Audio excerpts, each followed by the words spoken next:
Hello, my friend. The world of magic, filled with legends and ancient tales, is opening its gates once again. Tonight, in the Gryffindor dormitory by the crackling fireplace, I will share another story with my friends. Join us, for the magic is about to come alive. In the quiet stretch of autumn that wrapped itself around Hogwarts School of Witchcraft and Wizardry, the castle seemed to breathe with secrets. The wind hummed through the battlements, whispering old songs to the leaves tumbling down from the forbidden forest. Chimneys puffed lazy wisps of smoke into the gray sky, and owls drifted silently across the turrets. Beneath all this, in a hidden place where few ever ventured, trouble stirred. It began, as it often did, with James Potter and Sirius Black getting bored. 6th year had arrived, and though the days were packed with NEY classes and Quidditch practice, the two of them, along with their ever-loyal companions Remus Lupin and Peter Pettigrew, were determined to leave behind more than grades or pranks. They wanted a legacy, something that would echo through the stones of the castle long after they were gone. "Imoses, I'm telling you," Sirius whispered one chilly evening as the four boys huddled beneath James's invisibility cloak in the astronomy tower. "There's a staircase behind that star map." I saw a shadow vanish right through the wall. Remus frowned, brushing hair from his eyes. "There are over 100 hidden passages in Hogwarts, Sirius. Most of them just lead to classrooms, old storage, or Filch's sock drawer." But Sirius's eyes gleamed with something more than mischief. There was wonder there, and maybe just a dash of something darker. "This one's different," I heard it hum. Peter squinted toward the wall. "You mean, like music?" "Like magic," Sirius whispered. "Deep, old magic. That word, old, always caught Remus's attention. He was the reader, the one who lived in the margins of ancient books and legends. If Sirius was the flame, Remus was the quiet wind that kept it from burning out. "All right," James said, pulling the cloak tighter around their shoulders. "Let's have a look." The Marauders moved as one. 4 boys bound by secrets and loyalty and a fondness for breaking rules. Beneath the waning stars, they crept to the edge of the tower and examined the wall behind the old star map. It was carved with constellations, etched so fine they looked painted on glass, and as Sirius placed his palm against the central one, Orion, the wall breathed. With a slow groan, the stones parted, revealing a descending staircase swathed in blue mist. The air turned cool and metallic. Something unseen stirred below. Peter hesitated. "Maybe we tell Dumbledore." "And maybe we get turned into toads," Sirius said, eyes shining. "This is ours, Wormtail." And so the Marauders descended. The staircase spiraled downward, far past the normal depth of the tower. It felt more like a tunnel bored through time itself. Faint glimmers of starlight flickered along the walls, even though no window or torch could be seen. After several minutes, the stairs ended in a wide, circular chamber. In its center stood a pedestal of midnight stone. Atop it rested a jar of pale silver glass, faintly glowing from within, like moonlight caught in a bottle. James stepped forward. "What is it?" Remus moved beside him, lips forming the words of a protective spell. But no curse rose from the jar, only silence.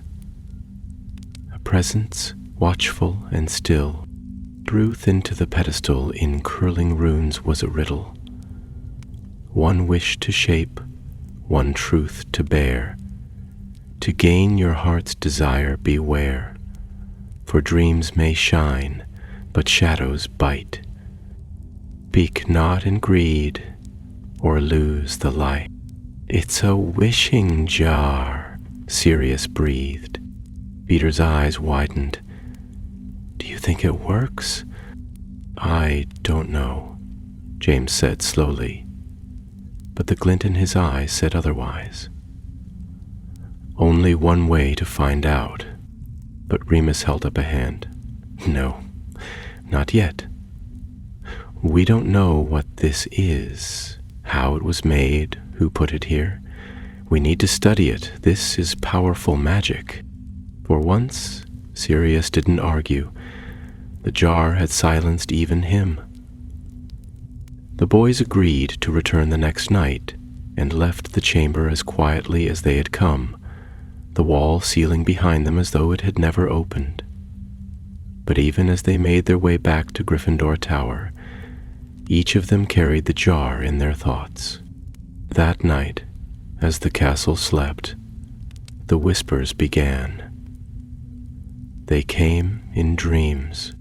Sirius dreamed of a home without cold parents or cruel portraits, a place where he was free to be who he truly was. James dreamed of roaring crowds and flying high, the wind carrying him to glory, the world shouting his name. Remus dreamed of walking under the full moon without fear, of touch and companionship without shame. Peter dreamed of being brave, of stepping into a room and having everyone look at him with awe, not as someone hiding in someone else's shadow. And when they woke, hearts pounding, each boy knew the jar had called to them.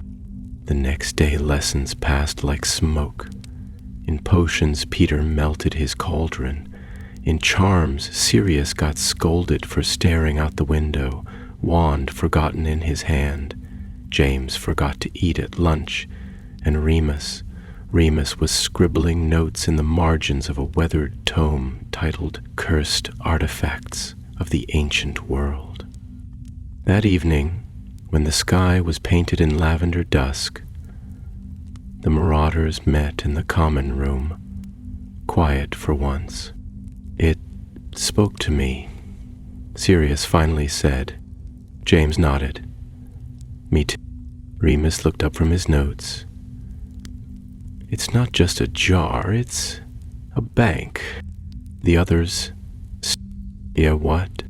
Remus laid the book open. A wish bank. Very old, very rare. Created by goblins long before Gringotts. You deposit a desire, solve the riddle, and if it finds your intent worthy, it grants it. But the magic feeds on you, on your mind. It can twist your heart if you're not careful. James narrowed his eyes. Then why leave it down there? Because someone wanted it found, Remus replied. A silence fell. Peter shifted in his seat.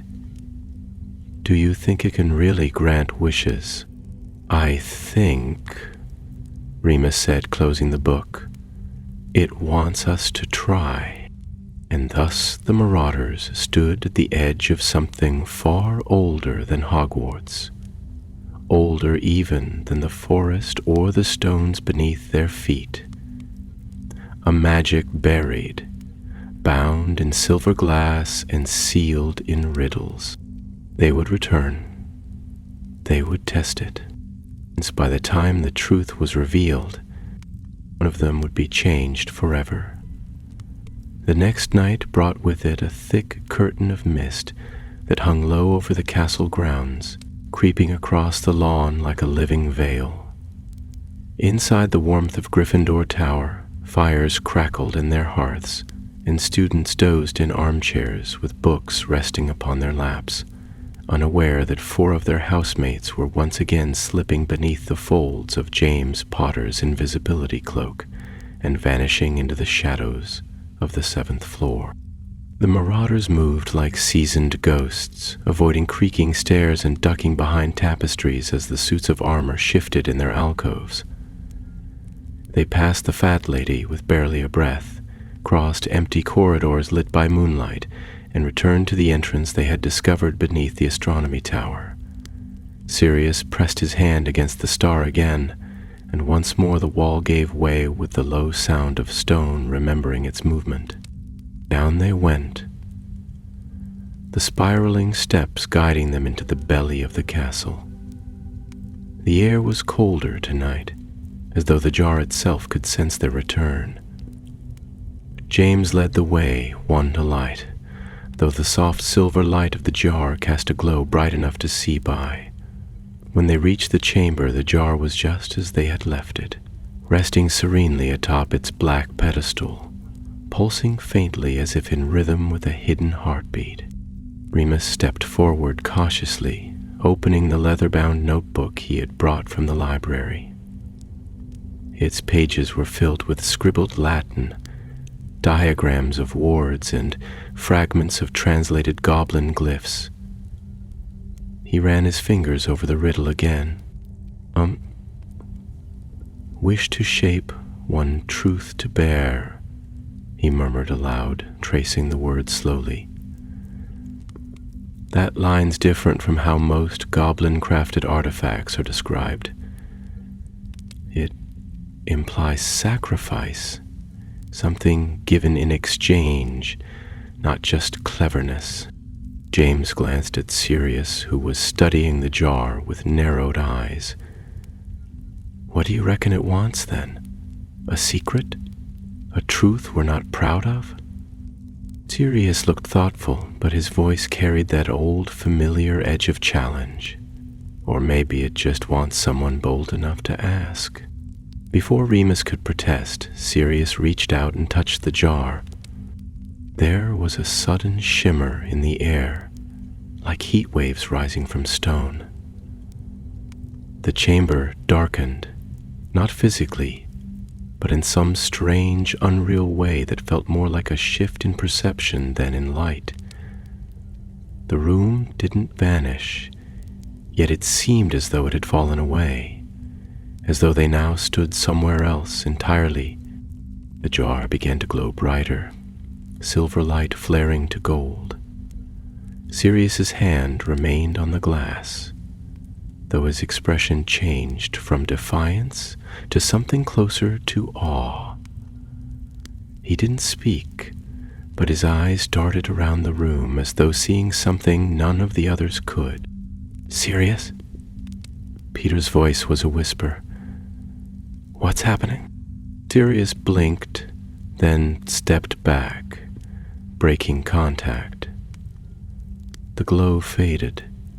The chamber returned to normal, but the look on his face was anything but. Stole it, he said quietly. My wish.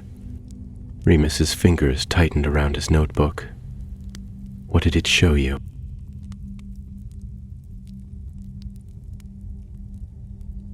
Sirius didn't answer straight away. He stared at the jar for a long moment before replying, voice lower now. It was a house, warm fire, people laughing, no shouting, no portraits watching me, just peace. James exchanged a glance with Remus. That was not a vision Sirius ever would have shared aloud without prompting. The jar had reached deep. Well, I suppose it's my turn then, James said after a pause, stepping forward with his usual bravado. He placed his hand on the glass, and at once the room shimmered again, the same strange, dreamlike glow wrapping around them. James stood motionless, lips parted slightly, eyes distant. After a moment, he frowned, brow furrowing. When he pulled his hand away, the light faded once more. "It was me," he muttered, holding the Quidditch cup, the whole school cheering, and Lily was there. He looked up. She smiled at me. The room fell quiet. Remus didn't move. "This is dangerous," he said, his voice sharper than usual. "It's not just showing you your desires, it's making them feel real. It's enchanting your mind." "But it's not hurting us," Peter said, his eyes flicking nervously between the others. "Maybe it's just testing us, or tempting us," Remus replied. "That's worse." Still, even Remus could not fully resist the pull. After a long pause, he stepped up, his expression guarded. He pressed his palm to the jar, and in an instant, his shoulders went rigid. What he saw, he did not describe. But when he drew back, his eyes were darker, heavier. Peter was the last. He approached slowly, then placed his hand on the glass, almost reverently. The glow came again. His eyes widened. Then he gasped, pulled away quickly, and stumbled back as if the jar had burned him. I saw myself," he stammered. "Everyone was listening to me.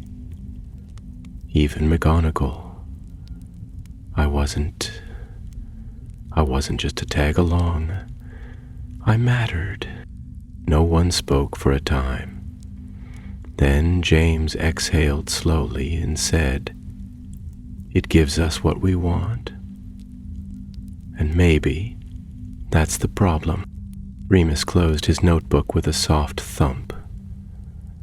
"We need to destroy it." "What?" Sirius turned to him sharply. "No, we don't even understand how it works. There's knowledge here, power. If we're careful..."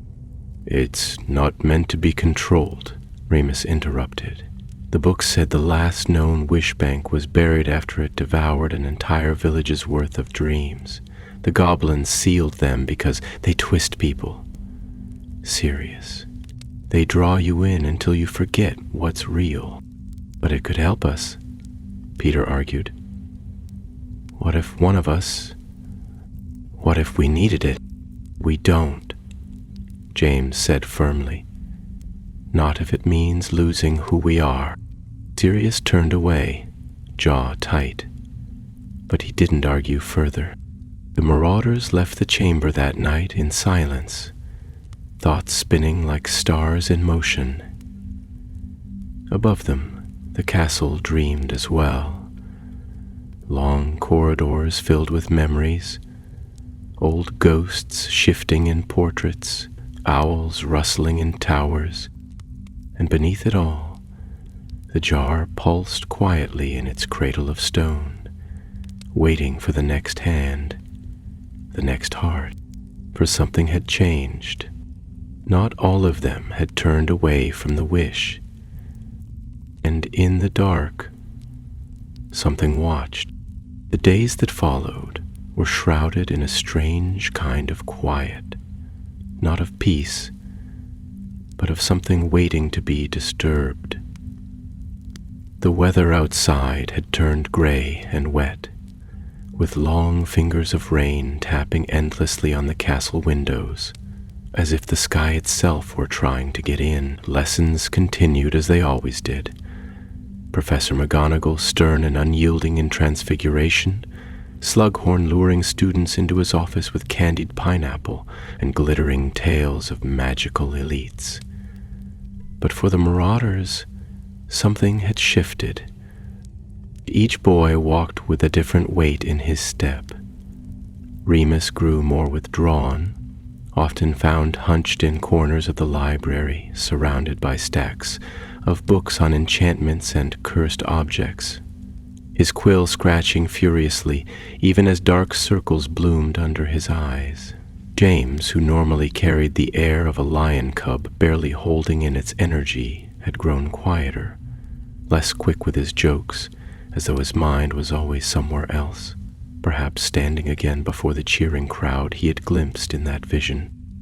Peter, nervous at the best of times, now flinched at sudden noises and avoided eye contact, though his glances toward the tower were frequent, as if something there called him still. Only Sirius carried on much as before, laughing too loudly, swaggering down corridors with his hands in his pockets, but even he could not mask the intensity with which he studied that hidden place behind the star map, nor the way his eyes sometimes flicked towards his friends when they weren't looking.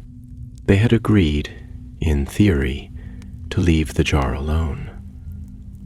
But silence is not the same as peace, and a promise made with trembling voices beneath stone does not always hold under the weight of longing. One evening, nearly a week after their second visit to the chamber, a thunderstorm rolled in from the north, turning the sky outside the great hall a deep, bruised violet. Candles flickered as the air pressure changed, and rain beat against the stained glass windows with a fury that made the portraits mutter about ruined tapestries and damp shoes. The Marauders sat together at the Gryffindor table, their plates mostly untouched, the tension between them almost tangible. "I have found something," Remus said quietly, breaking the uneasy silence. "In one of the restricted texts, something about the jar." Sirius leaned forward, his eyes lighting with interest, though he said nothing. James glanced around quickly, then lowered his voice. "What sort of something?" Remus pulled a scrap of parchment from his sleeve and unfolded it beneath the table, shielding it from prying eyes. His voice was low, almost a whisper, but the words carried the gravity of something ancient and not meant to be spoken aloud. "It was created as a prototype," he said, "by goblin artificers who believed that mortal desire was a form of power that could be stored. The first models were just containers, nothing more than magical siphons. But one of them, one called Halgren the Black, built something different. A sentient jar, one that didn't just store desires but fed on them." "Fed?" Peter echoed, his voice cracking slightly. Remus nodded. "It doesn't just reflect what you want. It studies you, it tests you, and if you pass, it grants your wish. But only if you're willing to pay the price." "What kind of price?" Sirius asked, his voice steady but his gaze sharp. Remus hesitated. "He didn't say, just that no one ever made more than one wish. Not because they couldn't, but because they didn't survive the first." For a long moment, no one spoke. Thunder cracked above the castle, and a shudder ran through the stones. Around them, the great hall carried on.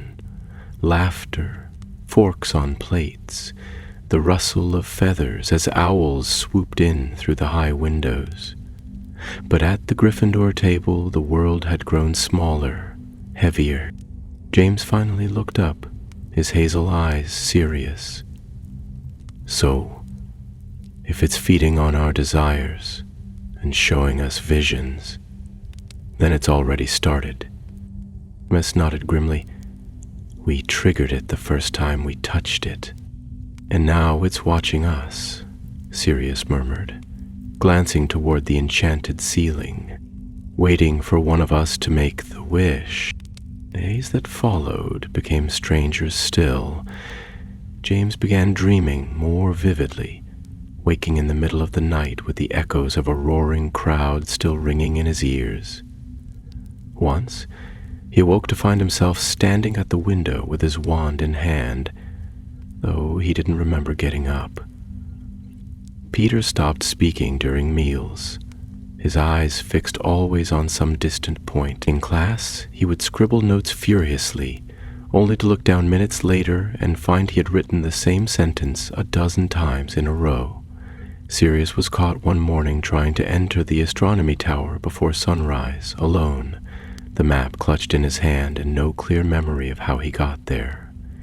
Even Remus, careful and measured, began to miss details in his reading, his mind returning again and again to a vision he would not speak of, not even when pressed.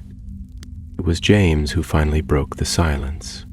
"We can't just sit around waiting for it to strike," he said one night as they gathered in the common room after hours, the fire casting long shadows across the stone.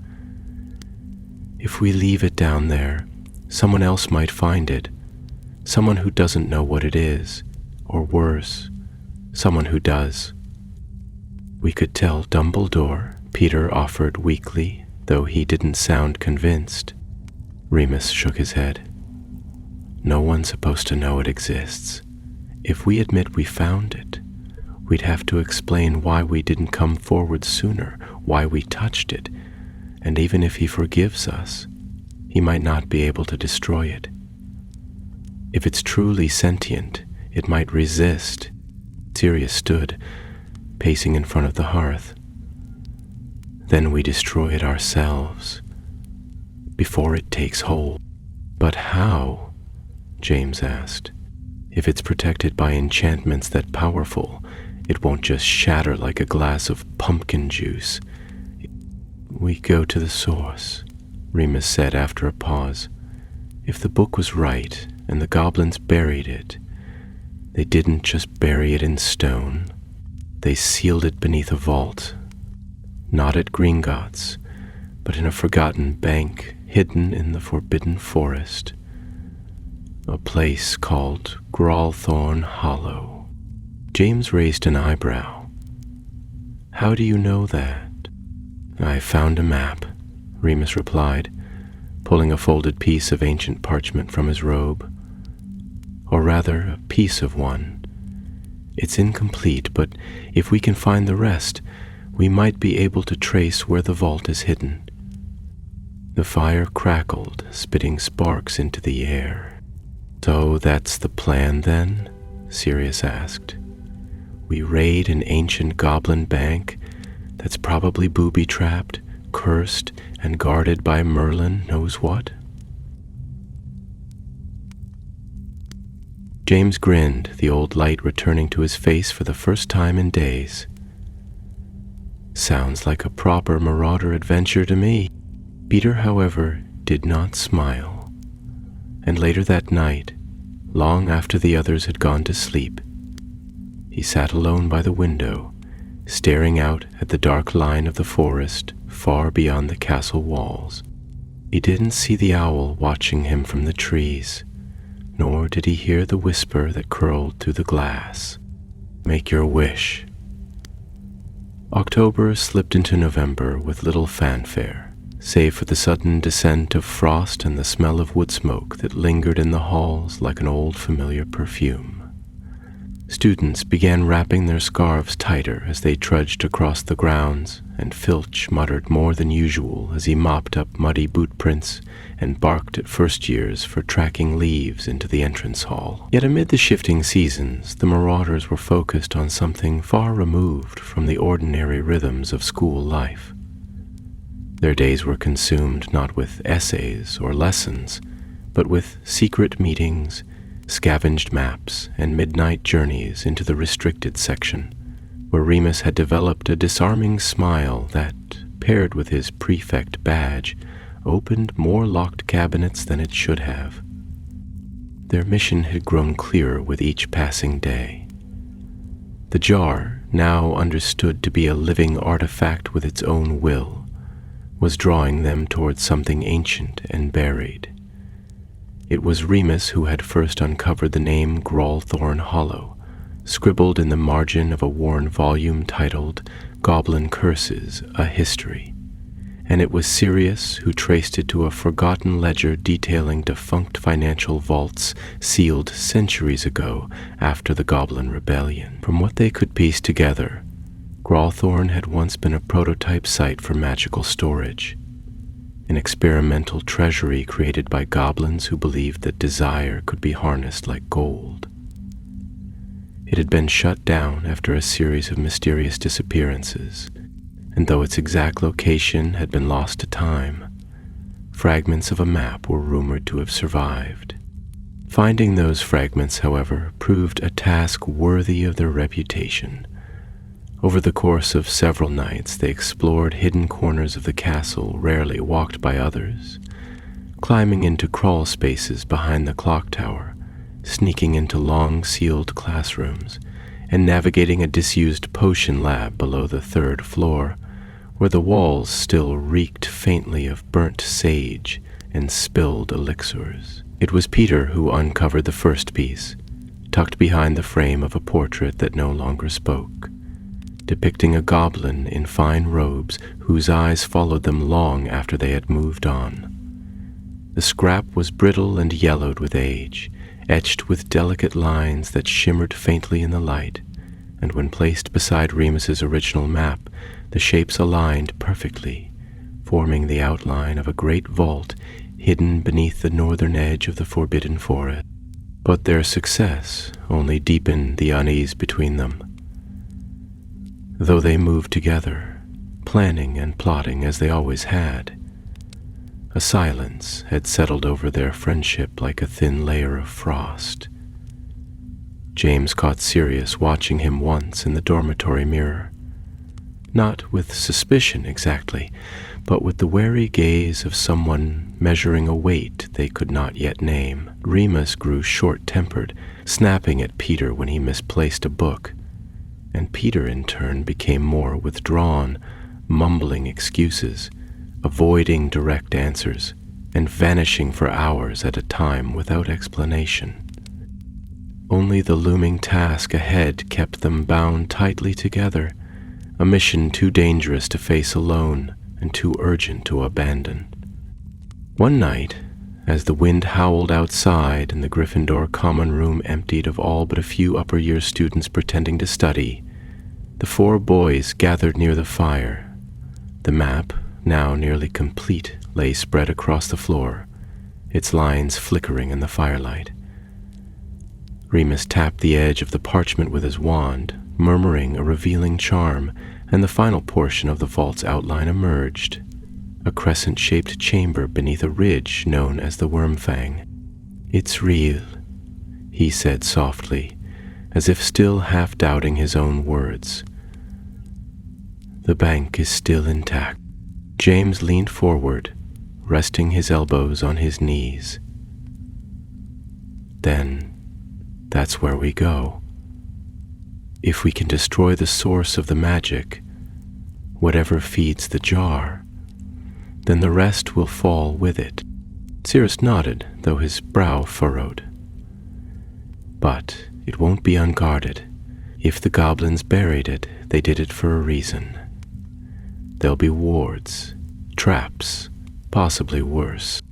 "We've faced worse," James said, and the smile he gave was laced with the fierce, unshakable confidence of a born leader. "We've turned into animals, stolen maps from under Filch's nose, and gotten away with more than most students dare dream. We can handle this." Peter looked uncertain, but he said nothing. His eyes were on the map, tracing the path toward Grawthorn Hollow with something unreadable in his expression.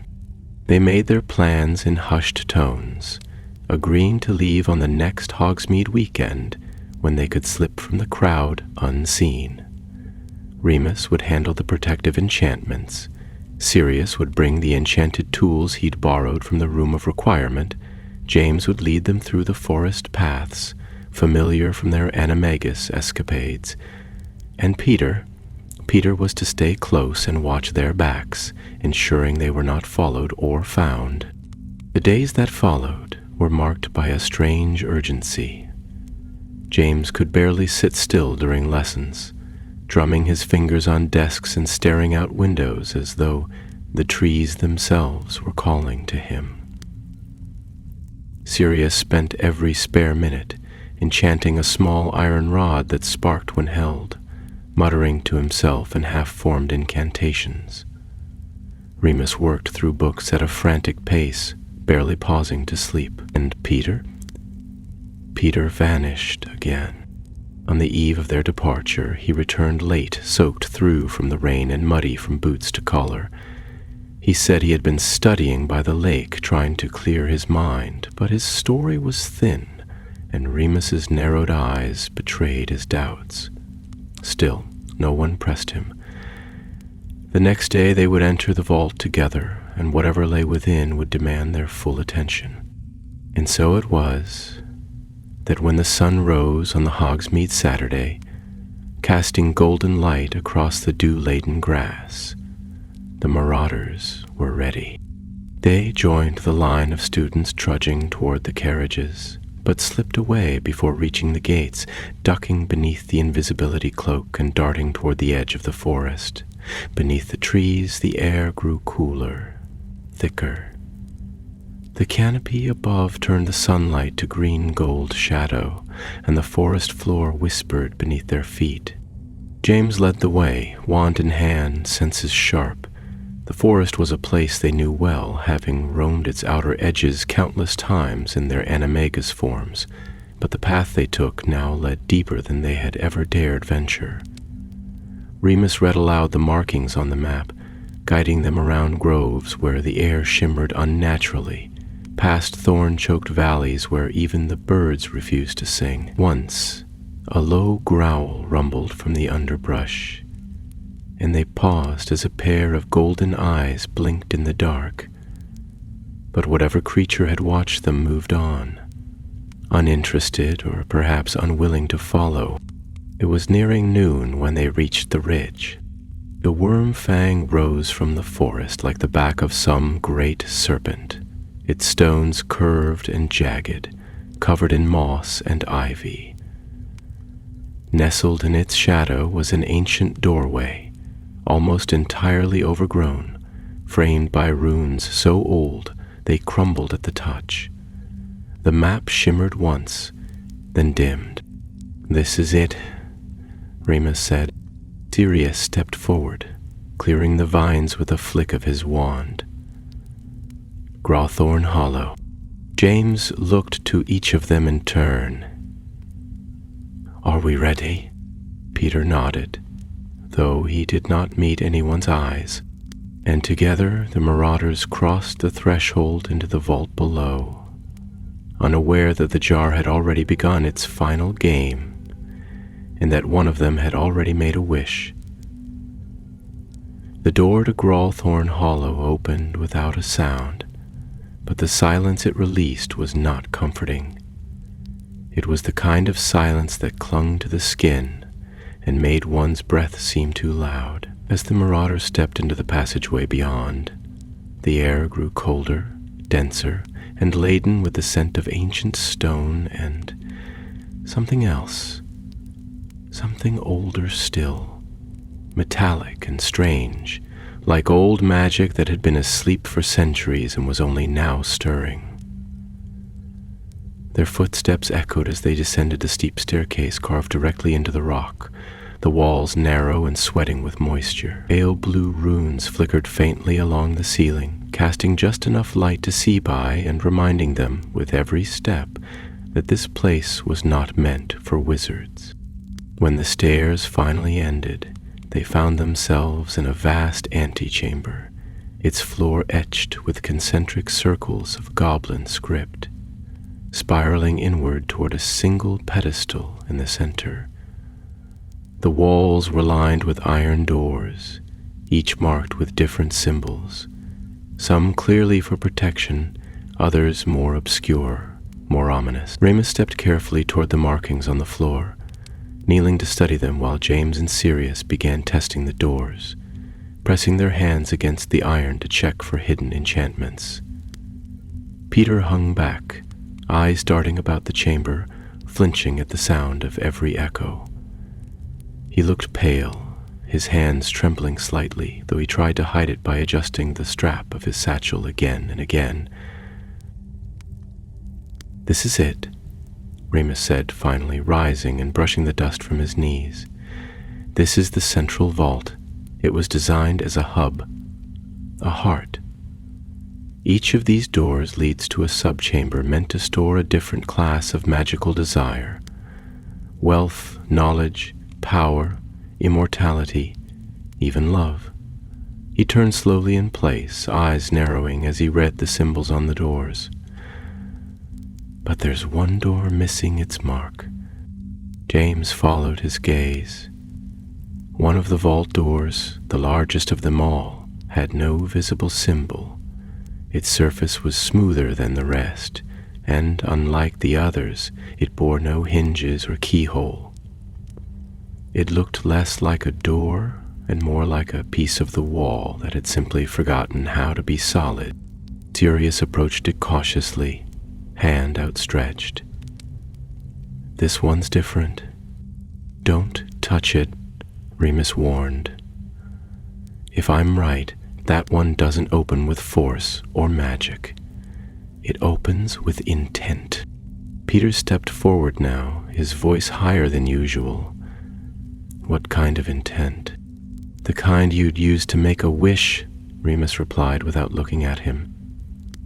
"But we're not doing that. We're here to find the source of the jar's power and destroy it, not feed it." James turned to Sirius, whose hand had frozen just inches from the stone. "We do this together, yeah?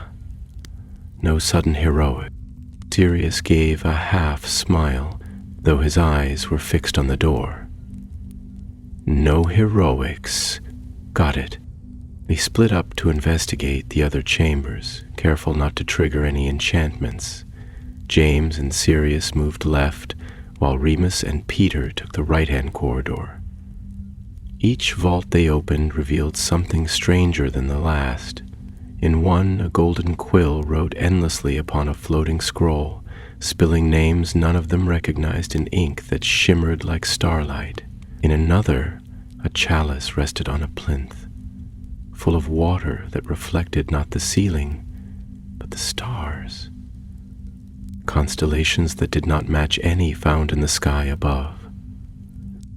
One chamber was entirely empty save for a mirror that showed the viewer not their reflection, but the moment they had first spoken their greatest wish aloud.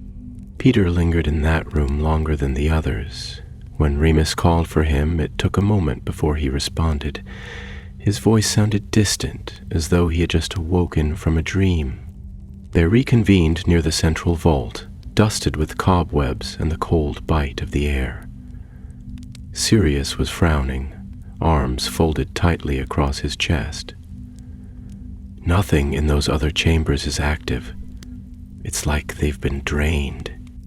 Remus nodded slowly, "Because all the magic's been drawn into this one. The heart of the bank." James stepped closer to the smooth door, now pulsing faintly with a light just beneath the surface, like something living trapped beneath the stone, pressing upward. "Then this is it. Whatever powers the jar, it's behind this wall." For a long moment, they stood in silence.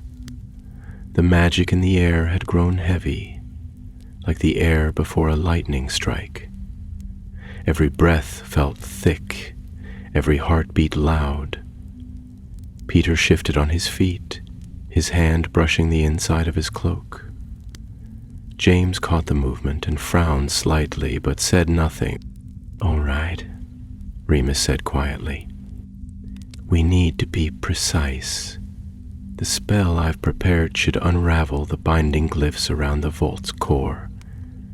But we'll only have a few moments before it reacts, and once it does, we'll have to move quickly." Sirius drew his wand. "Let's do it then." Remus raised his wand to the runes around the base of the vault, murmuring an incantation so old it grated on the ear like the grinding of stone. The glyphs flared white, then gold, then sank into the floor. The wall shuddered. A sound, low and hollow, echoed through the chamber, as if the vault had drawn breath. The stone door dissolved. What lay beyond was not a room, but a cavern. It stretched far beyond the limits of the vault, its walls smooth and dark, glittering faintly like volcanic glass. In the center hovered a great sphere of silver light, suspended in the air like a sun caught in moonlight. It pulsed gently, rhythmically, and from within it shone countless images, visions dancing through its surface like fish in a bowl. They were memories, perhaps, or desires made visible. Each one seemed to shimmer with possibility, beauty, and danger. "The core," whispered Remus. "It's beautiful." Peter murmured, stepping forward. "Don't touch it," James warned, grabbing his arm. But Peter didn't listen. In a single movement, faster than the others could react, he broke free, darted toward the sphere, and reached into the light. The world around them exploded in a storm of sound and color. The cavern trembled violently, the images within the sphere flaring like stars. The pulse of the magic became a roar. James and Sirius were thrown backward by a wave of force, crashing into the stone. Remus tried to shield himself, crying out as arcane fire licked across the floor. Peter stood at the center, his face lit by the terrible glow, his eyes wide, not with fear, but with longing. "What have you done?" Remus shouted. Peter turned to them slowly. "I made the wish." The sphere cracked, not shattered, not broken, but cracked like glass under pressure. A deep fissure split its surface, and from it spilled tendrils of shadow, curling and coiling through the air. The sphere dimmed, flickered, and then, with a sound like 1,000 whispers, collapsed in on itself, vanishing into nothing. For a moment, nothing moved. The silence that followed was complete. Then the vault began to fall apart. The collapse began with a groan so deep it seemed to rise from the very roots of the earth, a sound ancient and full of warning, like the last breath of something buried too long. Dust spilled from the ceiling in thick clouds as the stone walls shuddered, cracking in jagged lines that pulsed with dull red light. The enchantments, woven into the vault centuries ago, delicate as spider's silk but far stronger, had been disturbed by Peter's wish, and now, unraveling at last, they came undone with terrible force. James staggered to his feet, coughing from the choking dust, and hauled Sirius up beside him. The ground tilted suddenly beneath them, and one of the great iron doors tore from its hinges and slammed into the floor with a sound like a gong. Magical energy shimmered across the broken runes, wild and uncontrolled, sparking from wall to wall. Remus was on his knees, clutching his side where a fragment of stone had struck him, but his wand was still in hand, glowing faintly as he muttered protective charms through clenched teeth. "Peter!" James shouted over the rising din, eyes fixed on the figure still standing at the center of the ruined vault. Peter turned slowly as though in a trance, his face bathed in fading silver light. Whatever he had seen, whatever vision the wish had granted him, was gone now, but its echo remained in the dazed, haunted look in his eyes. "I didn't mean to," he said, though his voice lacked conviction. "I only wanted just one wish, one small thing. That's all." Sirius moved toward him, wand raised. "You broke the core, you idiot. The whole vault's coming down." "I thought it would be different," Peter murmured, backing away as cracks split the floor around him. "I thought it would listen to me." "It did," Remus said, struggling upright. "That's the problem." A jet of crimson light erupted from the ground where the sphere had hovered, arcing like lightning toward the ceiling. For a moment it held there, suspended in the air like a burning thread of fate, and then it lashed outward in a ring of power that shattered the walls completely. The Marauders were flung backward again, slammed against the stone with bone-jarring force as the vault tore itself apart. Pillars crumbled. The runes along the floor flared once and vanished. The ancient doorways leading to the sub-vaults melted into the walls as the bank sealed itself with desperate magic, trying to contain the breach. James reached Sirius first and dragged him away from a collapsing arch. "We've got to move, now," he shouted, his voice hoarse from the dust. Remus had already pulled Peter to his feet and was half carrying him toward the stairway, wand raised above their heads to deflect falling debris. The four of them sprinted for the exit, the chamber crumbling behind them, the once pristine vault now a ruin of smoke and shattered spells. The stairs groaned beneath their weight, shaking as though the very foundations of Grawlthorn Hollow had been unbound, and the climb back to the surface became a battle of breath and footing. They burst from the hidden doorway beneath the Wyrmfang just as the final tremor shook the ridge. Behind them a great gust of air surged upward, and the ground split open with a low, thunderous crack. Dust and stones billowed into the sky, and with a sound like a sigh from the earth itself, the vault was swallowed, buried once more beneath the forest. For a long moment, none of them spoke. They stood among the trees, panting, covered in soot and blood and dust, staring back at the place where the goblin bank had once opened its mouth. The forest was unnaturally still, as if the woods themselves were holding their breath, waiting to see what would emerge from the ruin. James turned slowly toward Peter, who had slumped against a tree, trembling. "What did you ask for?" Peter didn't look up. "To matter," he said softly. "To be more than just the one who follows.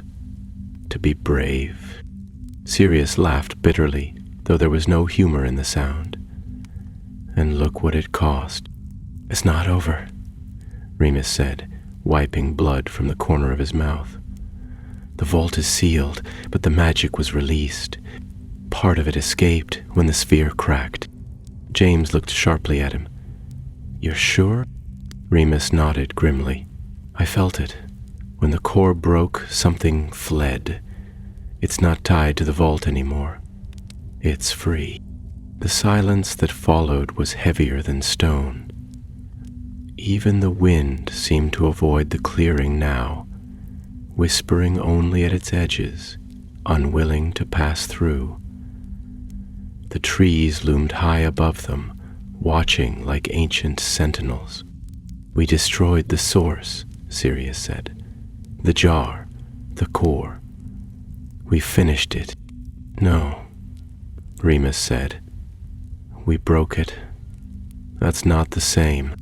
Seated, head bowed, hands clenched in his lap, he didn't deny it. Whatever power he had touched, it had marked him. The others could sense it now, even if they didn't yet understand what had changed. The journey back to Hogwarts was slow and silent. The invisibility cloak barely fit around them all in their torn and bloodied state, and they had to take long detours through the densest parts of the forest to avoid being seen by centaurs or worse. Twice they heard things moving in the shadows beside them, too large to be birds, too fast to be wolves, and each time they pressed close together, wands raised until the sounds passed. When they reached the castle gates at last, the sun had dipped low over the hills, casting long golden beams across the grounds. The castle rose above them like a sanctuary from the storm, its windows glowing with warmth and the promise of safety. But none of them felt comforted. The magic that had touched them, especially Peter, had not stayed behind in the forest. They climbed the stairs in silence, slipped through corridors like phantoms, and returned at last to their dormitory in Gryffindor Tower. The fire had long since gone out and the room was cold. James collapsed onto his bed without a word, too tired even to remove his robes. Sirius sat by the window, staring out at the stars, his expression unreadable. Remus busied himself tending to the scratches on his arms, his jaw tight with unspoken thought. Peter lay awake long after the others had fallen asleep. His wish had been granted. He did matter now. Then, somewhere, deep in the shadows beneath the castle, a small, flickering spark of magic stirred. It remembered him. The days that followed the vault's collapse passed slowly, as though time itself had grown cautious. Hogwarts remained unchanged on the surface. The bell still rang for lessons. Owls still swooped through the great hall bearing letters and parcels, and the chill of November deepened into something sharp and brittle. But for the Marauders, the world had shifted. They carried the memory of Grawthorn Hollow with them, like a shadow stitched to their heels, silent but heavy. It lingered in their thoughts during class, interrupted their sleep with flickering images of the spheres shattering, and colored even their laughter with something distant and strained. James, though still sharp and clever, seemed less willing to chase glory than he had been. He no longer leapt at the chance to duel in defense against the dark arts, nor did he taunt the Slytherins with quite the same fire. He would often be found sitting at the window in the common room, with his chin resting on one hand, watching the Quidditch pitch as though it no longer belonged to the same world he lived in. Sirius returned to his usual swagger, but it had grown brittle at the edges, the kind of confidence that could be cracked by a single glance. His jokes came faster, louder, and his temper shorter than before, as if he were daring someone, anyone, to ask him what had happened in the forest. Remus grew quieter still, speaking only when necessary and often choosing to sit alone in the library, his fingers stained with ink, his books piled high with volumes about soul binding, magical remnants, and the unpredictable aftershocks of broken enchantments. Peter, however, was different in a way none of the others could name outright. He seemed the same on the surface, still nervous, still eager to please, still following the others a half step behind, but there was a tension in him now, an alertness, as though something inside had been wound too tightly. His eyes darted more than they used to, and sometimes, when he thought no one was watching, he would touch the sleeve of his robe where he had hidden the token he hadn't told the others about, the shard of silver light that had clung to him when the vault exploded, now cool and quiet, but still pulsing faintly against his skin when he held it close, though they had not spoken openly of it. Each of them knew deep down that the magic had not died in that vault. Something had been released, something unfinished, and it had not let go of them. Their first true sign of its lingering presence came 1 week later, on a wind-scoured evening when the corridors howled with the sound of icy drafts, and the sky above the great hall had turned an ominous shade of violet. James and Remus were walking back from a late detention with Professor Kettleburn, who had insisted they clean the entire shed behind the care of magical creatures' paddock after their Niffler-themed prank had gone rather too well. When they heard it, the sound was faint at first, like the soft ringing of distant chimes, but it grew clearer as they drew near the charm's corridor. A strange, high whispering, like dozens of voices speaking just below the threshold of understanding. They paused near the suit of armor outside Professor Flitwick's classroom, both boys exchanging a wary glance. "Do you hear that?" James asked, drawing his wand without needing to be told. Remus nodded, his hand tightening on the handle of his bag. "It sounds like the vault." When it cracked, the voices stopped the moment they stepped into the corridor, but something else had changed. The walls, usually bare stone, were now marked with faint patterns of frost, swirls and sigils that shimmered in the torchlight like veins of silver.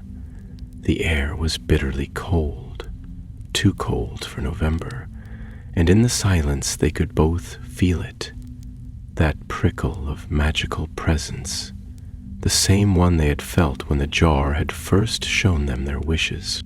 They turned back quickly, neither willing to test the corridor further, and returned to Gryffindor Tower with long strides and clenched jaws. By the time they arrived, Sirius was waiting by the fire, his legs stretched out before him, and a half-finished letter in his lap. Peter sat in the corner, pretending to read, but looked up as they entered. "We've got a problem," James said without preamble, pulling off his gloves.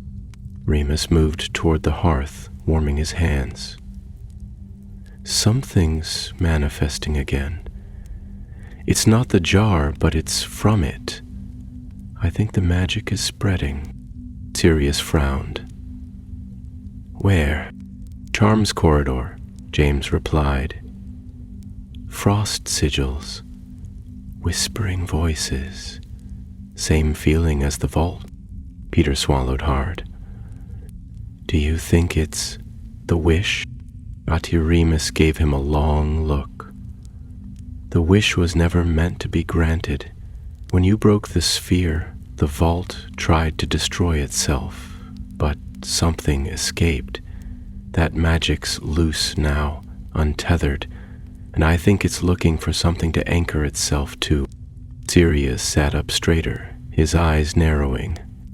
"Or someone." No one spoke.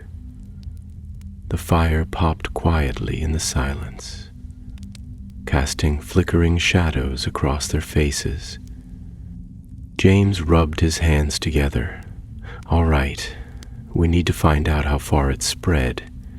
If it's appearing in the charms corridor, it might not be the only place." "We'll check the library next," Remus said. "If there's anywhere residual magic might cling to, it's there. Old words, strong emotions, layered enchantments. It's perfect ground." "I'll look around the dungeons," Sirius offered. "Slughorn's lot won't notice much if anything weird starts floating past their cauldrons." "I'll check the owlry," Peter said quickly. There's a lot of old magic up there too." James gave a brief nod. "Fine, but no one goes alone. We do this in pairs, and we leave notes in the map. We're not getting split up over this." They spent the following days combing the castle, moving carefully, always in pairs. Remus and James scouted the library and the astronomy tower. Sirius and Peter took the lower floors and the owlery. Everywhere they went, they found traces, not always visible, but present. Books with blank pages that whispered in forgotten tongues, staircases that no longer ended where they once had, suits of armor that turned their heads as they passed. The castle itself was responding to the magic, reshaping subtly under its influence. It was not overt, not yet, but it was gathering strength. And one evening, while passing through a hidden corridor behind the second-floor tapestry, Sirius and Peter came upon a mirror neither of them remembered seeing before. It stood tall and narrow, framed in dark iron, and its surface was not glass, but something darker, like water, but still. When Sirius stepped before it, he saw not himself, but a version of him he barely recognized. One that had stayed in his family's house, one whose eyes were cold and proud, and utterly alone. Peter saw nothing in the mirror at all, just emptiness. They left the corridor without speaking, but the silence between them was no longer companionable. That night, the Marauders' map flickered. It did not fade, it glowed. The names upon it, dozens of them scattered across the castle, shifted slightly, as though stirred by an invisible hand. Then, for a single moment, all of the names disappeared, save 4. James Potter, Sirius Black, Remus Lupin, Peter Pettigrew, and in the center of the map, scrawled in silver ink where the room of requirement did not yet exist, a new word appeared. Were yourself. The map did not lie. It never had. That was the pact the Marauders had made with it when they first etched their names into its enchanted parchment, their promise woven into every secret passage, every inked heartbeat of Hogwarts. And so, when the map revealed the word Wisher, neither a name nor a place, but a title, it unsettled them in a way no ordinary magic could have. It was as though the castle itself had acknowledged the presence of something that should not be, something that had never belonged. They gathered around the parchment in the dim hush of the dormitory, the curtains drawn tight against the wind that moaned through the tower's turrets. The fire had gone out, and the only light came from the flickering glow of Remus's wand, held aloft like a lantern over old secrets. The word remained, its silver ink gleaming faintly, pulsing once every few seconds like the slow beat of a hidden heart. None of them spoke at first. They simply stared, the silence growing heavier with each moment. "It's watching us," Remus said at last, his voice hushed but clear. "Or maybe it's marking us. The map tracks people. It shows names, movement, presence. But this isn't just a name. It's a title. A label given by something else." James folded his arms, brows drawn. "What would do that? The castle?" "No," Remus replied. "The castle reflects what it's given. This came from the magic we disturbed. From the jar. From the vault. It's naming the one who made the wish." There was no need to look at Peter. He stood slightly apart from the others, arms wrapped around himself as though cold, his gaze fixed not on the map, but on the floor. He hadn't denied it, not since the vault, not since the moment they had watched the sphere shatter and the world change around them. And yet, there had always been a gap between truth and consequence, and now that gap had narrowed to a point. "I didn't know it would follow me," he said quietly, barely above a whisper. "I thought it would end there, in the forest. I thought once the vault collapsed, it would all go away." Sirius's voice was low and tight, like the strain of a bowstring pulled too far. "You wished with it, Peter. We warned you." "I only wanted to matter," Peter said again, but this time there was a tremor in his voice. Not just fear, but something like shame. I didn't think it would do this. James took a slow breath and knelt beside the map, tapping it once with the tip of his wand. Wisha, he muttered. It's not just a name. It's a warning. The silver word faded, leaving the parchment blank. A moment later, the names of their fellow students began to reappear, as though nothing had happened. But the magic that had touched them all lingered, and they could still feel it in the marrow of their bones. The next few days passed in an uneasy blur. The frost sigils had vanished from the charms corridor, but others had begun to appear elsewhere. In the unused passage outside the trophy room, on the third step leading into the clock tower, even near the base of the grand staircase where the portraits muttered to one another with growing unease. The whispers had returned too, though they were quieter now, more insidious. Remus caught them once in the library, curling through the margins of a book he had never opened before, the ink shifting on the page like shadows moving beneath water.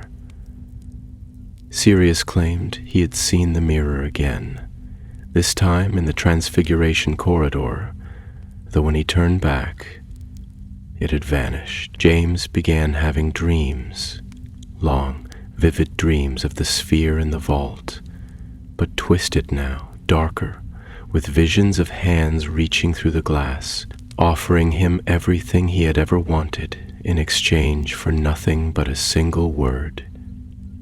Yes. They didn't speak of it in public. They didn't need to.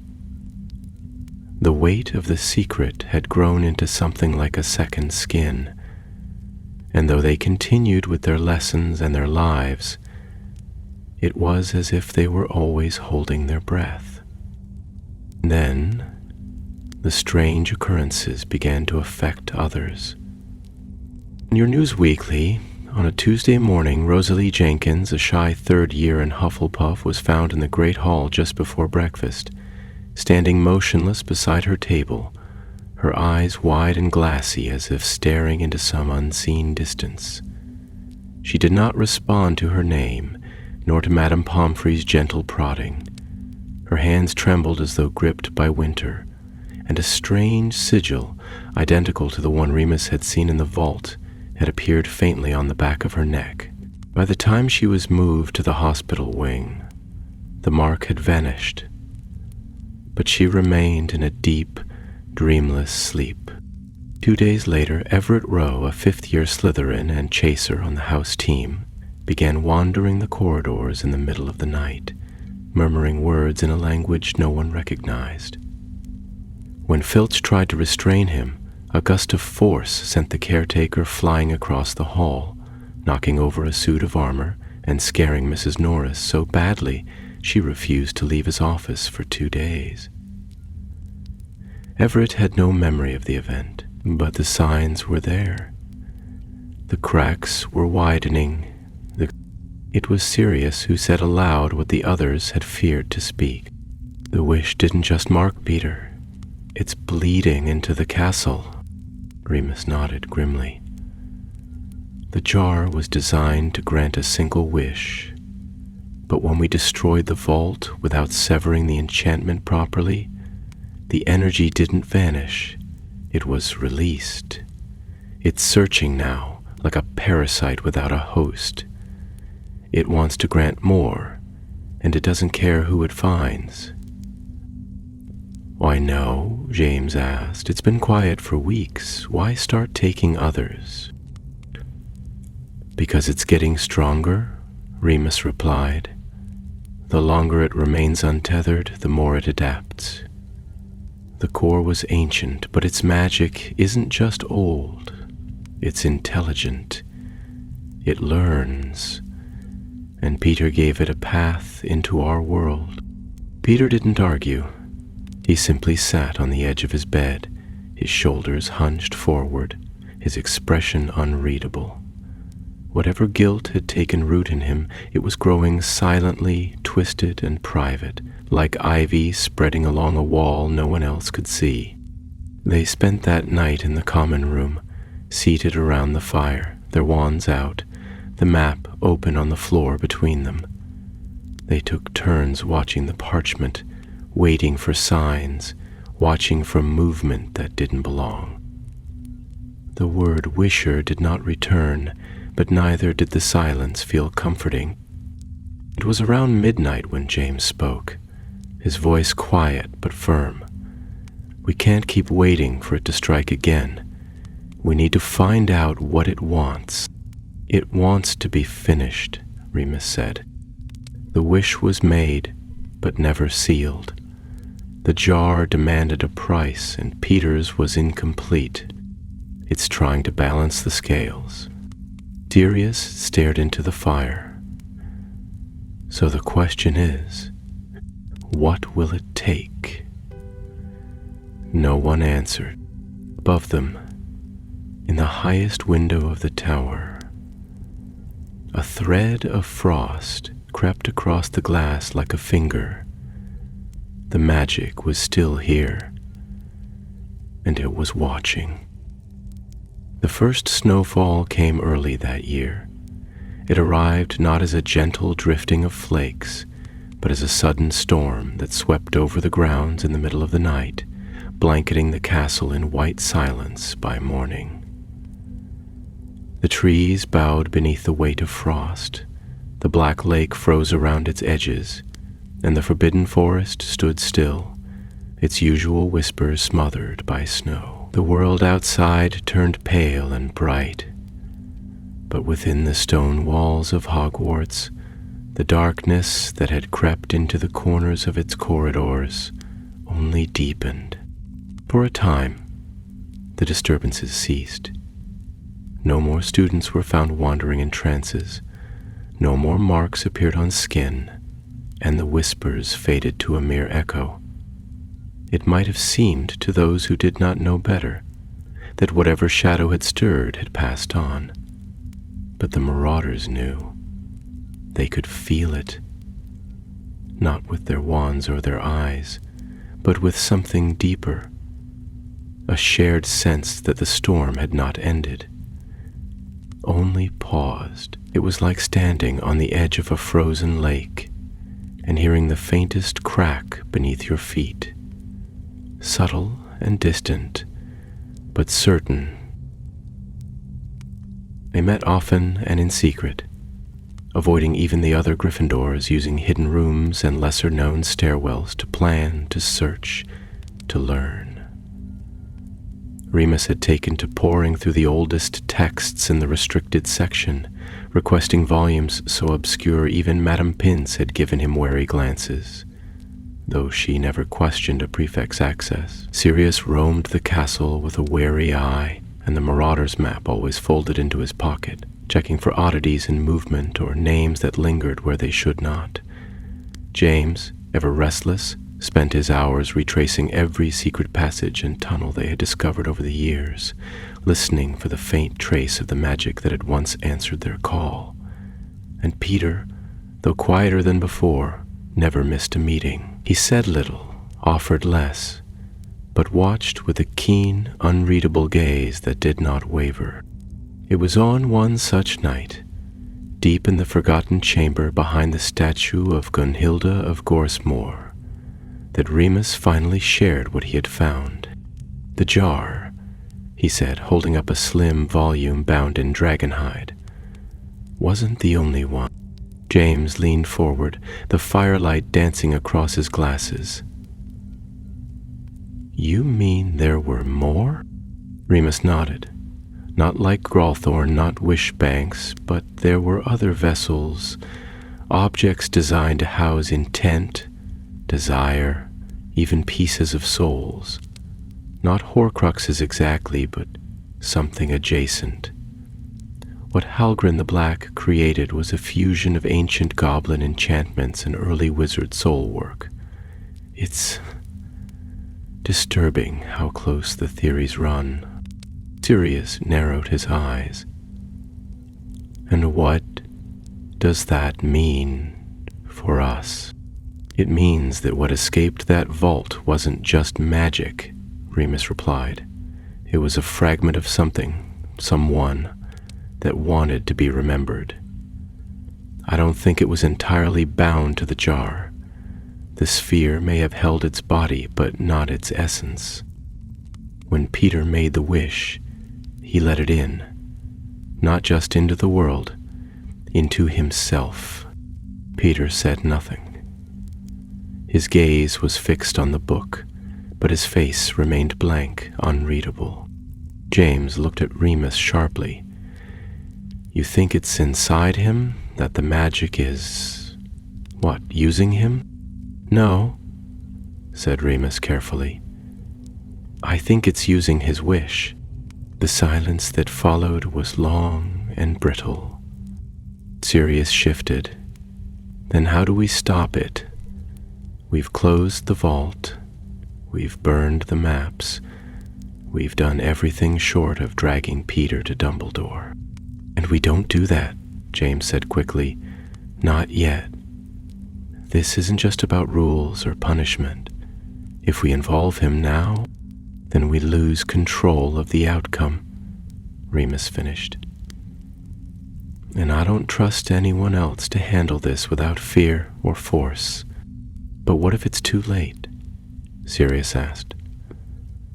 What if the damage is already done? Peter stood then, slowly, deliberately. His voice, when it came, was quiet but certain. Then we finish what we started. All three turned to look at him, surprised by the clarity of his tone. He met their eyes one by one, and there was something in his expression. Something old and weary, but resolute. I made the wish, he said. I touched the sphere. I let it out. So if there's a price left to be paid, it should be mine. Sirius frowned. You don't know what it wants. I know enough, Peter replied. And I think I know where it is. Dona por mito exquisitimbo. They followed him that night, not out of certainty, but because they could not let him go alone. The snow fell in soft, steady curtains as they moved through the halls, unseen beneath the invisibility cloak, the castle slumbering around them. Peter led them through familiar territory, past the corridor where they had seen the frost sigils, past the empty suits of armor, up through a disused servant's stairwell near the 7th floor, and stopped before a blank wall. James stared at it, puzzled. There's nothing here. There wasn't, Peter said. But now, the wall shimmered. At first it was only a trick of the light, like moonlight on water. But then it rippled, and the stones wavered, shifting inward. A door appeared, tall, narrow, bound in iron, with a handle shaped like a curled root. A symbol burned faintly above it, one none of them had seen before, but which filled each with the same sensation, the feeling of being watched. Peter reached out and placed his hand on the door. It opened without a sound. The chamber beyond was unlike any room in Hogwarts they had ever seen. It was vast, circular, with a high domed ceiling carved in a spiral of stone. The walls were covered in etched runes, flickering faintly with pale, silver-brewed light. In the center of the room hovered a second jar, not like the first, not bright or pristine, but dim and cracked, flickering as though dying. It pulsed slowly, its glow weak but unmistakable, and around it, drawn into the floor like a web, was a new circle of runes. One not carved, but grown, as if the castle itself had shaped them. It's the echo, Remus said in a whisper. A fragment, trying to become whole. Peter stepped forward, and the jar pulsed brighter. The runes reacted, flaring like embers in a wind, responding not to his magic but to his presence. Sirius raised his wand. "Are we destroying it?" "No," said Remus. "Not yet. This isn't like before. It's fragile now. It wants to draw power again. But we have a chance. If Peter reverses the wish, severs the intent, we might be able to unmake it before it stabilizes." James looked at Peter. "Can you do it?" Peter didn't answer right away. He stepped into the circle, into the very heart of the runes, and stood before the jar. His breath misted in the cold air, his wand lowered. "I don't know," he said finally, "but I'll try." And as he raised his hand toward the fractured glass, and the final test began. The instant Peter placed his hand upon the fractured jar, the air in the chamber turned thick, as though drawn inward by an invisible force. The runes etched into the floor flared with sudden brilliance, not the cold silver of before, but gold laced with scarlet, warm and wild like fire caught in starlight. The temperature dropped so sharply that frost spiraled outward from the jar in delicate veins, reaching toward the boy's boots like searching fingers. The chamber trembled, not violently, but with a low, resonant hum, as though the very stones of Hogwarts were holding their breath. Peter stood motionless, his hand outstretched, his breath rising in white plumes. His eyes were fixed on the jar, which now pulsed in response to his heartbeat.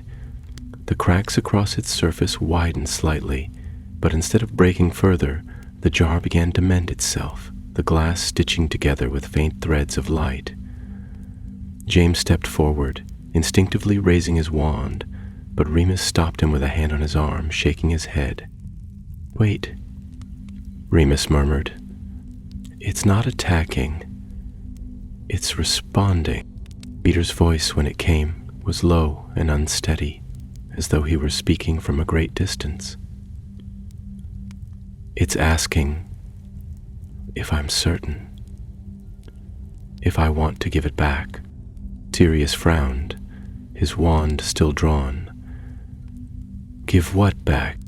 Peter closed his eyes. The wish. For a long moment nothing moved. Then slowly the jar brightened. Images began to swirl within its depths, faint silhouettes at first, indistinct and fragile, like memories glimpsed through fog. They formed and dissolved without pattern. A boy standing alone at the edge of a crowd, watching others cheer, a wand gripped tightly in trembling fingers. Laughter that never quite reached him. Then a moment of triumph. Peter, standing tall, confident, victorious. A dream granted. But behind it all, a shadow. Something darker. Something waiting. "It's showing me," Peter whispered. "Everything I asked for. Everything I thought I wanted. And what it cost." James stepped beside him now, his voice quiet but sure.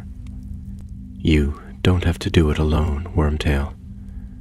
Whatever this is, we face it together." The light in the jar dimmed for a heartbeat, then flared once more. And for the first time it spoke. Not in words, but in thought, a voice that echoed in each of their minds, ancient and distant and cold. He wished. He was chosen. The bond is sealed. Payment is due. Peter's knees buckled slightly, but he did not fall. He clenched his jaw and stepped forward until his fingertips touched the glass. "Then I break the bond. I return the wish. I choose my friends." The jar shuddered violently. The runes around them flared and pulsed, and the chamber was filled with a sudden wind that tore through their robes and whipped their hair into their eyes. The light from the jar turned white hot, painful to look upon, and the magic that had been quiet and watchful now howled with fury, no longer asking, but demanding. Desire cannot be undone. The heart cannot unmake its truth. The wish lives. "No," Peter said, louder now. "It doesn't. Not anymore." The jar cracked again, this time not with silver fractures, but with darkness, lines of shadow that ran across the surface like veins of smoke. The images within it twisted and dissolved, writhing into new shapes, visions not of hope, but of fear. Peter alone in the forest, Peter lost in the castle's endless halls, Peter vanishing into obscurity once more. But when James stepped beside him and laid a hand on his shoulder, when Sirius and Remus joined him on either side of the rune circle, wands raised, the vision faltered. "We are marauders," James said. "We don't abandon one another, even when we're fools," Sirius added with a wry smile, though his voice was tight. "Especially then," said Remus, steady and certain. Together they raised their wands, together they spoke. Not a spell, but the truth that bound them. "We solemnly swear that we are up to no good," the jar screamed. It was not a sound that echoed in the chamber, but a cry of rage and loss in the mind, a final shriek from the magic that had waited so long to be born, only to be denied. The light exploded outward in a sphere of gold and silver and shadow, and for a moment all was fire and wind and light. When it cleared, the jar was gone. The ruins had faded. The frost had melted.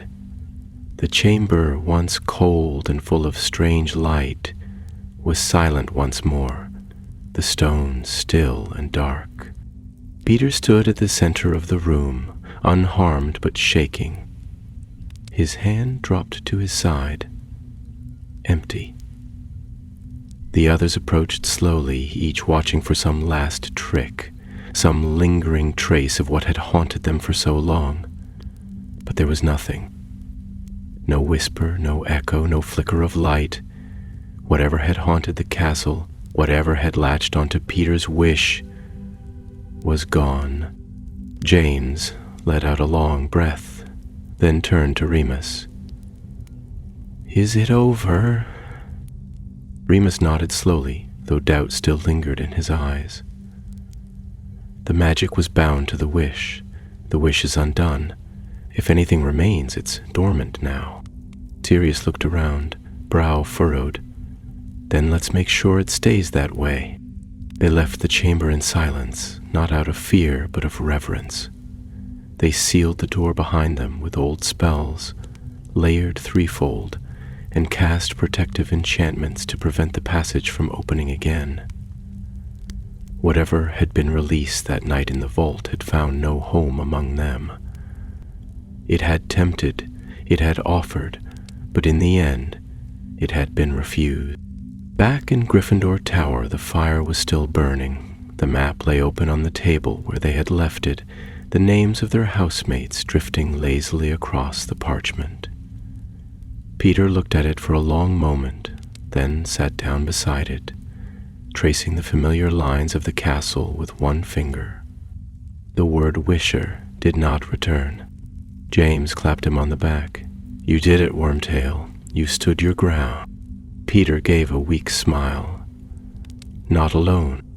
"No," Remus agreed, taking a seat across from him. "Never alone." They stayed up late that night, not speaking of wishes or jars or vaults.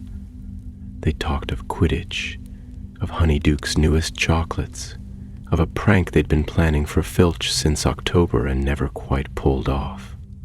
They spoke like boys again, like friends who had faced something dark and made it through together. Outside the castle, the snow fell quietly, blanketing the forest and the hidden ruins beneath its trees. And deep in the earth, where broken magic sometimes sleeps for centuries, a shard of glass lay buried, forgotten for now, its light extinguished, but not forever. Winter deepened. Snow lay thick across the lawns, softening the contours of the castle grounds into pale, drifting hills that sparkled in the morning sun. Icicles clung to the eaves of the towers like the teeth of sleeping giants, and the wind whispered through the narrow corridors with a sighing sound, stirring the tapestries as if unseen hands reached out to touch the woven scenes. Yet within the walls of Hogwarts, life resumed its familiar rhythm. The great fires of the common rooms crackled once more with comfort rather than necessity. Laughter returned to the corridors, and even Peeves, who had gone unusually quiet during the strange weeks of magical unrest, began again to drop dung bombs and cackle his way across the upper floors. To the rest of the school, the odd disturbances of late autumn were quickly forgotten. Rosalie Jenkins recovered in the hospital wing, though she retained no memory of her trance, and Everett Rowe returned to classes with a vague headache and a newfound distaste for enchanted mirrors. Whispers that something peculiar had passed through the castle lingered in the shadows of conversations. But without proof or explanation, even the most imaginative rumors soon gave way to talk of holidays, Christmas break, and the upcoming Gryffindor-Slytherin Quidditch match. But for the Marauders, the memory of the wish and the thing that had come with it did not fade. Peter Pettigrew, though unchanged in appearance, was no longer quite the same boy who had entered the vault beneath the Wyrmfang. There was a stillness in him now that had not existed before, not the timid stillness of nerves, but the quiet of someone who had looked into the abyss and come back, changed. He walked with more awareness, listened with greater care, and though he still laughed and stumbled over his words from time to time, it was clear to his friends that something in him had solidified. Whether it was strength, resolve, or the simple burden of having faced his deepest desire and turned it away, they could not say, but it was there all the same. Sirius, who had once suspected betrayal in every shadow, watched Peter closely in the days that followed their final encounter with the jar. Yet in time even his suspicions softened. They began again to sit side by side in lessons, to nudge one another with grins when Professor Slughorn dozed at his desk, and to laugh, genuinely, when Filch discovered their enchanted mistletoe floating in the entrance hall, causing chaos among the first years. Sirius was not one to forgive easily, but he was loyal to his brothers, and once trust was restored, it was fierce and unwavering. Remus returned to his books, though his research turned now to gentler subjects, runes, ancient spell lore, protective wards, his desire for knowledge undiminished but tempered by caution. He continued to meet with Professor Dumbledore from time to time, under the guise of advanced magical studies, and while he never spoke directly of what had happened, there were moments when the headmaster's gaze lingered upon him just a little longer than usual, and when his voice carried the weight of things understood without being said. As for James, he threw himself back into Quidditch and his studies with a renewed focus. Though he kept the Marauders map close at hand, checking it more often than before, he never said why, but the others knew. The map, born of their mischief and brilliance, had once warned them of a threat before it had a name.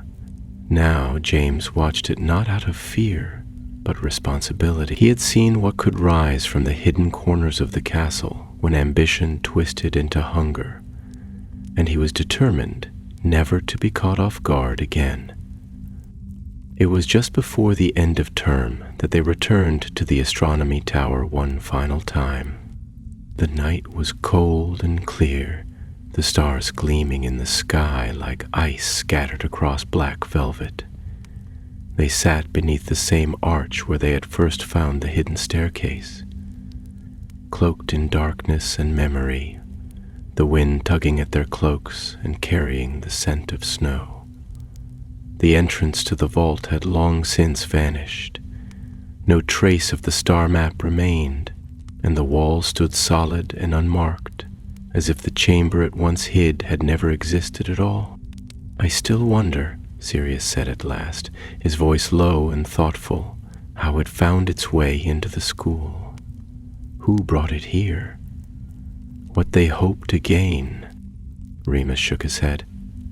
"Whoever did it must have known it was dangerous. Maybe they thought the enchantments would hold. Maybe they didn't care. Or maybe they hoped someone like us would find it," James added, his eyes fixed on the sky. Young, curious, desperate to matter. Peter said nothing, but he reached into his pocket and drew out a small, smooth stone. A pebble he had taken from the floor of the chamber before they left.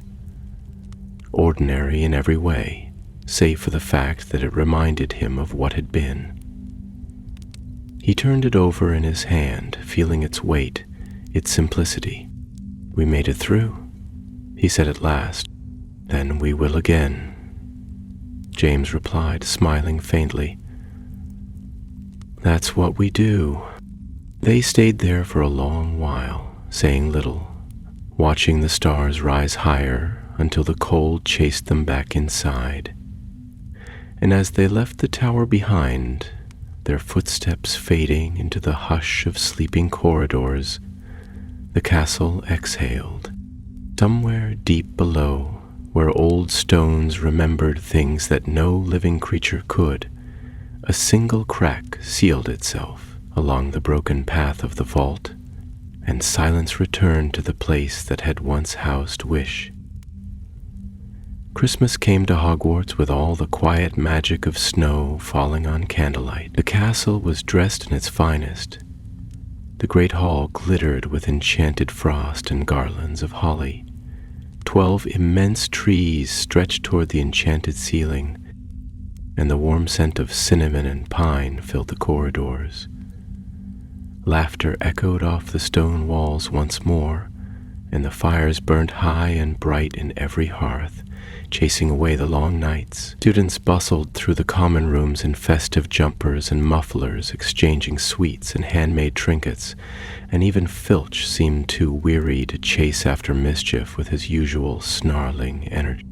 The Marauders, for the first time in weeks, allowed themselves to breathe. They remained at Hogwarts through the holidays, not by any forced design, but by quiet agreement. James claimed it was to practice for the next Quidditch match. Sirius insisted that the alternative, returning to Grimmauld Place, was beneath even the worst punishment. Remus gave a half-hearted excuse about reading in peace, and Peter, perhaps for the first time, simply said he preferred to stay. So they did, and in the calm of the snow-dusted castle, they found a kind of peace. Their days were spent in warmth and mischief. They bewitched snowballs to chase each other through the courtyard, transfigured icicles into enchanted sweets that jingled softly when unwrapped, and played exploding snap until their fingers were scorched and soot-smudged. They stole pies from the kitchens, much to the mild amusement of the house elves, and charmed the fat lady into singing carols in an increasingly off-key voice until she refused to open for anyone but them.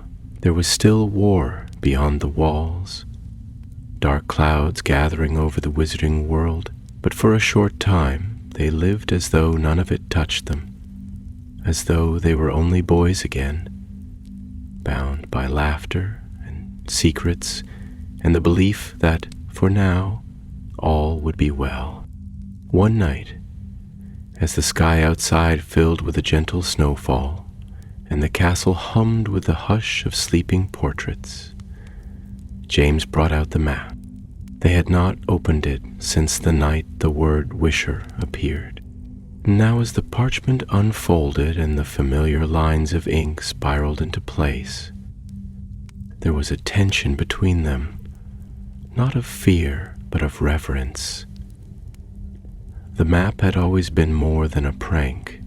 It was their legacy, their mischief turned into magic, a piece of themselves woven into the very fabric of the school they loved. And when the names of the castle's inhabitants appeared once more in their small, scrawling script, when the halls filled again with the soft pulse of life, it felt like a breath they had held since autumn was finally released. Nothing unusual appeared. No strange sigils, no foreign titles. No signs of lingering magic in the shadowed places between floors. Only the castle. Only home. "It's done," James said quietly, and this time no one argued. They stayed there a while, watching the names drift lazily through the map like fireflies in the night. Then, one by one, they rose, folded the parchment, and tucked it safely away beneath a loose floorboard under James's bed, where it would rest until mischief was needed once more. That night, as the fire dwindled to embers and snow gathered thick on the tower's windows, they fell asleep not as legends or heroes, but simply as 4 boys who had wandered too far into something ancient and come back with a bond deeper than magic. In time, the story of the jar faded from memory. No books recorded the wish that had nearly awakened a forgotten force beneath the school. No portrait spoke of the fractured vault or the glowing core that had once pulsed with the hearts of those who dared to dream too boldly. The castle kept its secrets, as it always had, and when it shifted and changed, when new staircases formed and old doors vanished, no one thought to ask why. The door behind the star map never returned, but there were echoes, subtle and quiet, for those who knew how to listen. A faint glimmer in the stone near the astronomy tower, where magic had once passed. A hush in the air behind the statue of Gunhilda of Gorsmore, and in the forbidden forest, where the Wyrmfang Ridge slumbered beneath moss and snow, the earth remained still, but watchful. Years later, long after the Marauders had left Hogwarts and the world had grown darker still, the vault beneath the ridge remained sealed. Buried in stone and spell, forgotten by all but the stones themselves. But in the silence of that place, if one stood very still, there was a presence, not evil, not alive, only a memory, the ghost of a wish once made, and the boys who had chosen in the end not to keep it.